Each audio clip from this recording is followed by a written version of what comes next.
I just finished cooking my kids' favorite food, and after that, I prepared the table for our breakfast. I woke up early every day just to serve my kids the healthiest and tastiest breakfast because it has always been my responsibility to be hands on in taking care of them. But everything changed lately. As my mother in law Daisy moved in with us, she has been so into the ways that I manage the house and even handle my children. She would always pick up on the things that I do, especially those that don't seem right and perfect for us, and she has always been so vocal about her dislike towards me.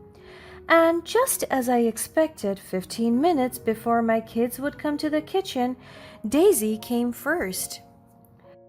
And the very first thing she did was to check what I cooked. "What are these?"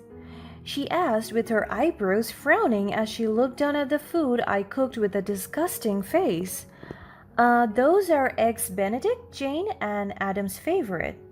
"But this is unhealthy, lots of oil. I won't allow you to feed my grandchildren with that junk." "They specifically requested this from me last night." She lifted one plate and moved closer to the trash bin. "Do you think I care about what you say? I will throw this out and I will make them a salad. They need all the necessary nutrients for the entire day at school. Oh gosh, why is my daughter-in-law so stupid?" I closed my eyes to contain the forming anger in me. I composed myself as much as I want to talk to her. I just held my mouth shut because I don't have time for another argument and it would only draw us further apart. She doesn't only control what I do, but also the decisions that I make for the entire house and even for my family. I tried to reach this concern to my husband, Romeo, but he would only answer me with, "Just understand my mother. She's protective of the kids. You'll get used to it." Ever since I married my husband, my relationship with my mother in law has been a tumultuous roller coaster ride. From the moment I entered her life, she made it clear that she didn't approve of me. Her cold glances, snide remarks, and passive aggressive behavior were a constant presence. And even right now, her treatment towards me is evident that she doesn't like me at all. It has been 4 months since she moved into our house, and since then I feel like I am walking on eggshells. But I was determined to keep the peace and make things work for the sake of our family. I understand her in so many ways, from her constant intrusion to her over-controlling personality. I put up with her attitude just to keep our family relationship going. And because of that, I took the initiative to forge a long-lasting bond with my mother-in-law. I planned a family trip abroad. It was a random Monday morning, and my husband is on a day off. He was sipping his coffee when I sat beside him and I shared my plans. "My love, I have an idea. What do you think about a family trip? It could be a chance for us to bond and create lasting memories together. And it could also be a chance for me and your mother to get along." He put down his mug and nodded. "A family trip? That sounds amazing, my love, but you know how my mom feels about spending money on such things, right? She would get on our way." My face fell slightly, but I regained my composure immediately. "I understand, my love, but trust me, this trip could bring us all closer together. It's not just about the destination, but the experiences we will share as a family." My husband heaved a deep sigh. "Okay, don't worry, I'll talk to my mom." My husband informed my mother-in-law about the trip later that night. But he told me that she was skeptical about it. She kept on saying that it will only waste our time and money. On top of that, my husband recounted that she will advise me to always become practical in terms of handling money. In short, she disapproved of the idea of a family trip. So, later that night, as I was in the kitchen preparing for dinner, she came near me. So, Mary, what extravagant plan have you cooked up now, wasting money on unnecessary trips, I presume? Why is she being so sarcastic? I took a deep breath and tried to remain composed. Daisy, I genuinely believe this trip will be a valuable opportunity for us to forge a stronger bond as a family. It's about creating memories and cherishing our time together, and it's about time for us to fix the problems we have for each other. But she only rolled her eyes at me. Memories? Time together? Those are just empty words, Mary. You're naive if you think a trip can fix anything. I felt a pang of hurt, but I refused to back down. Daisy, I understand your concerns, but I truly believe this trip will be worth it. The memories we make will last a lifetime, and we need to create a positive environment for our family. She walked out of the kitchen. I heaved a sigh. Patience. I need to have patience for this. But the kids convinced her that it will be fun and that they will be going to spend a lot of time together, and with that, she finally approved. So I took charge of organizing every small to big detail of the trip, from booking flights and accommodations to researching the best places to visit. I poured my heart and soul into making this trip memorable. Because I know that even though my mother in law hates me for it, I'm certain that this is the best way to mend our relationship together. Because, for the record, I am so tired of fighting. Her mistreatment of me hurts me so much, and if she's going to stay with us for a long time, I just can't live with her bad attitude towards me. Hence, the trip is an opportunity for us to bond as a family to create lasting memories together. As the days went near, I started to pack things and finalize the itinerary, but as usual, my mother in law disapproved of almost everything. She told me that my tastes are so ugly and that I am being so tactless in planning the trip. She even said that it should be her planning because she already went to Japan, our destination, when she was young.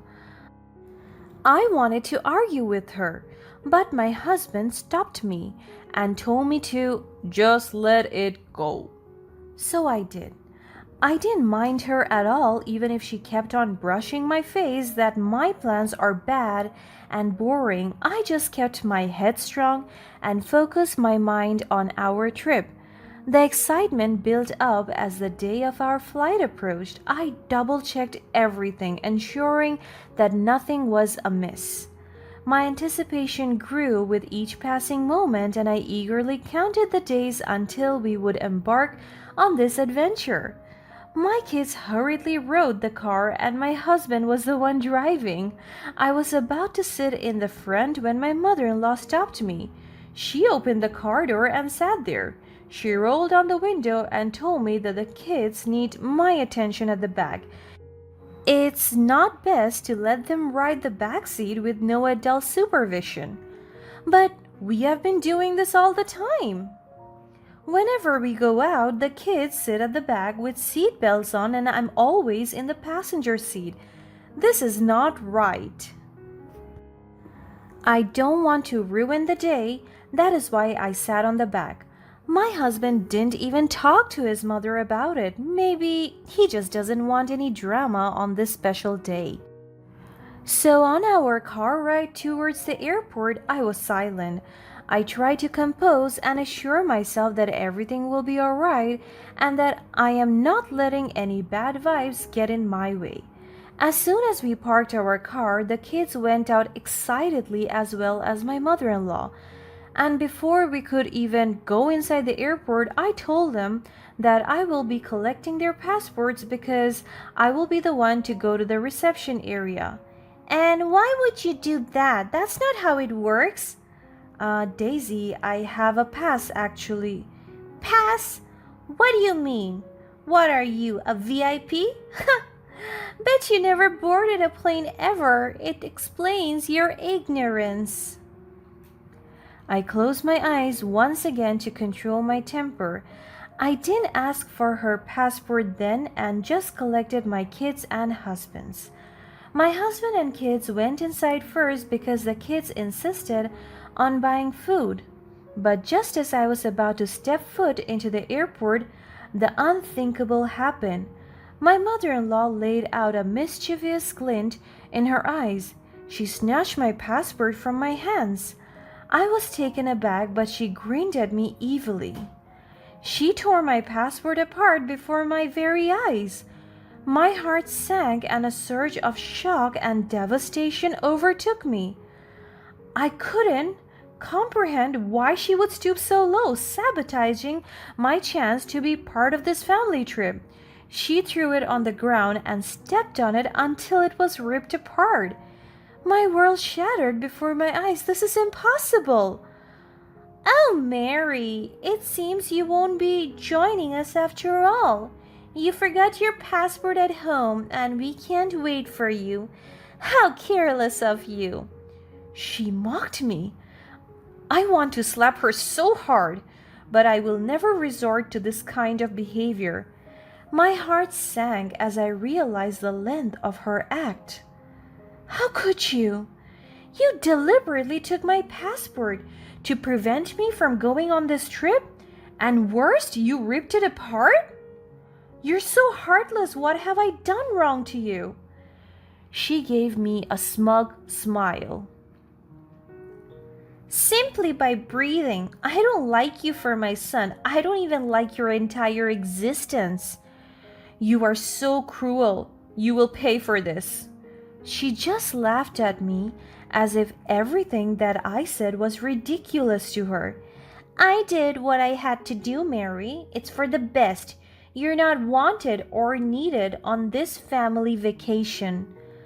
I contained my tears. I don't want her to see me weak, but with determination inside. I looked her straight in the eyes. She didn't know what she did. She crossed the wrong person. I looked around and people were staring at us, even talking. Then I noticed the guard calling his colleague and he approached us. A perfect opportunity for me to drop my bomb. You may have ripped my passport, but you didn't know it's a diplomatic passport. I shouted, making sure the guards heard it. She raises her brows and laughs so hard, and he did, so he paged his other colleagues right away. Oh, don't be so delusional, you? With a diplomatic passport? Oh, hell no, that's impossible. My grandfather was a diplomat, an ambassador of tourism in Japan. And you dare say that I never boarded a plane or even went to Japan? Huh! Since I was young, my grandfather would bring me to his diplomatic works and conference because he knew that I loved the country. That's why I was able to have a diplomatic passport as well. I picked up the remains of my passport and showed her a ripped badge that indicates that my passport is truly a diplomatic one. She gasped, and her eyes widened. See it for yourself, and by the way, the guard saw your act. You have just violated a diplomatic passport, Daisy. Prepare to face the consequences. As soon as she heard me say that, she looked back and a bunch of guards are approaching her. She started to panic.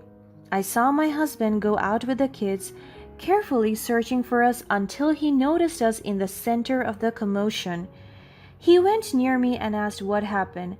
I showed him the ripped passport and he was so shocked. The guards came and checked the area. Mrs. Daisy, our guard witnessed your act of tearing apart a diplomatic passport. Such actions are not only illegal but also a serious violation. You will be held accountable for your actions. Her panic increased as the severity of her actions sinks in. I didn't know it was a diplomatic passport. I didn't mean any harm. Ignorance is not an excuse, Mrs. Daisy. This is a serious offense. Your actions could have led to an international incident. We will be detaining you until this matter is resolved.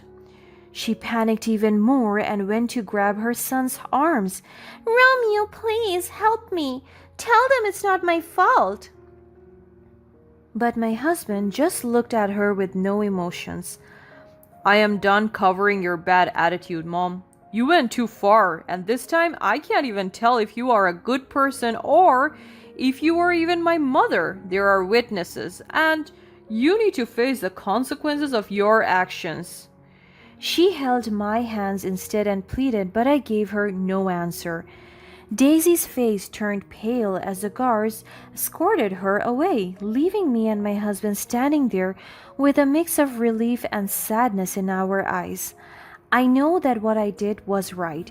Determined not to let our actions destroy our family trip, the decision of summoning the strength within me to unveil the truth was meant to unveil a secret that I don't want to use as a device to impose my privilege, which is my diplomatic passport. My late grandfather, a respected diplomat, had left me this precious document, and now it served as my salvation, and I would owe it all to him. I hugged my kids as they were full of confusion. I explained to them what happened, and they understood it. We were sitting in the waiting area with our flight delayed due to the unexpected turn of events. I clutched my torn passport, a symbol of the ordeal that I have endured. The guards came to me and told me that my mother-in-law will be put in a social worker facility where she will go for interventions and even legal, medical, and psychological counseling. And in return, the airlines booked me a rush passport appointment to avail my new one. They even told me that it will just be 2 hours of transaction and they're willing to reschedule our flight. We thanked them for their efforts. As soon as the guard left me, my husband held me. I can't believe my mother would stoop so low. I'm so sorry, my love. No one deserves to be treated this way, especially by their own family. Romeo, my love, we can't change what has happened, but we can learn from it. This incident has only reinforced our strength and unity as a couple. We won't let her actions define us or dampen our spirits. You're right, my love. We'll rise above this. Our love as a family is stronger than any obstacle thrown our way, and we will make beautiful memories on this trip, despite the initial setback. Am I right, kids? Our children replied in unison with a resounding yes. Oh, to be with my family is such a joy. We held each other's hands tightly, finding solace in our unwavering bond. After 2 hours, I got my new password and we hopped onto our plane and began our trip. As Romeo, the kids, and I embarked on our journey, the weight of Daisy's absence lifted from our shoulders. We were free to embrace the joys and wonders of our family trip. With each passing day, we grew closer, cherishing every moment of togetherness. The challenges we faced during the trip brought Romeo and me even closer together. We learned to rely on each other to support one another through thick and thin. Our love became a shield against the negativity that had plagued our lives, and we reveled in the newfound strength of our bond. Returning home, I carried with me a newfound sense of empowerment. Daisy's actions had tested me in ways I never thought possible, but they had also revealed the depth of my inner strength. I vowed to no longer tolerate mistreatment or allow anyone to undermine my worth.